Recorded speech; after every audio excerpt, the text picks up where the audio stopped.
Hey you! Okay, so when I say the word hipster, there are probably a few things that spring to mind, like synthesizers, ridiculous sunglasses, and yep, it's the first pick on my list, the mustache. But not just any mustache, we're talking about the hipster mustache.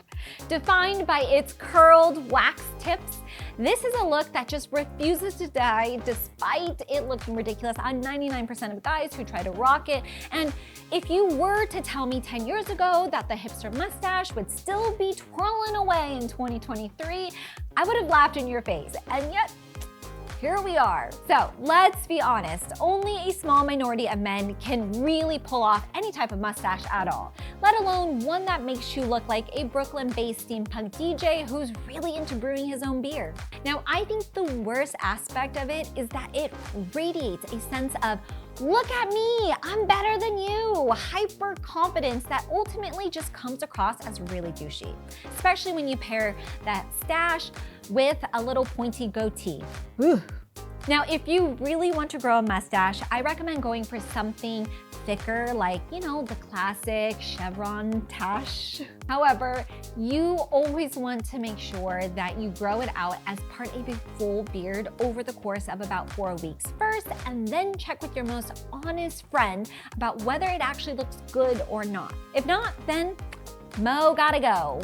Remember when Brad Pitt went au naturel and just let his hair and beard grow out to the point that he basically just looked homeless? Well, I hate to be the bearer of bad news, Brad news, but if it didn't work for him, it sure as hell ain't gonna work for you. The untamed facial hair look is one that practically never works when it comes to men's grooming.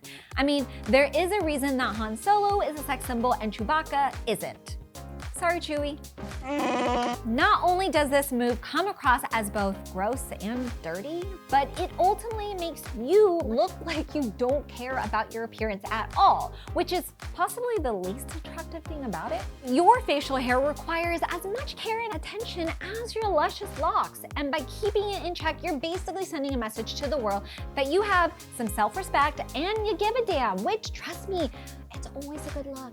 Speaking of Wookiee-inspired style, this next one is definitely for my hairier guys out there. So time to grab the razor, boys, because we need to talk about the neck beard. Now, when I say neck beard, I'm not talking about, you know, like some stubble that grows down below your beard. Instead, I'm referring to when your full beard extends down to cover your throat and your Adam's apple. This is an area that should definitely be kept both neat and trimmed. Also, a bearded neck definitely shouldn't accompany a clean-shaven chin and should never grow down to the point that it joins up with your chest hair. If you want a scarf, guys, then just go for a merino wool version every time. So the best way to avoid an unkempt neck beard is to stay on top of maintenance. Get those clippers out, trim it down, and crucially, shape and taper it down under the chin. You also want to avoid making the hair all the same length under the jawline, as this is going to make a round face shape or a wide set jaw look more pronounced. Now, at the same time, do not consider shaping it into a neck strap, as more often than not, this just looks really distracting. All right, so this next facial hairstyle should definitely be avoided if you happen to be old enough to drive. It's the peach fuzz look. Now, in case you're not familiar, peach fuzz refers to those barely there hairs above your upper lip. Think a baby mustache where the hair growth is so sparse that there's very little point on having it on your face. Now, it's a fact of life that not all guys can grow facial hair. Shout out Justin Bieber. And there's nothing wrong with that. However, do you know what is definitely the wrong move? Living in denial. This is typically an adolescent stage, and there's no shame in that, as we often want to look older when we're younger.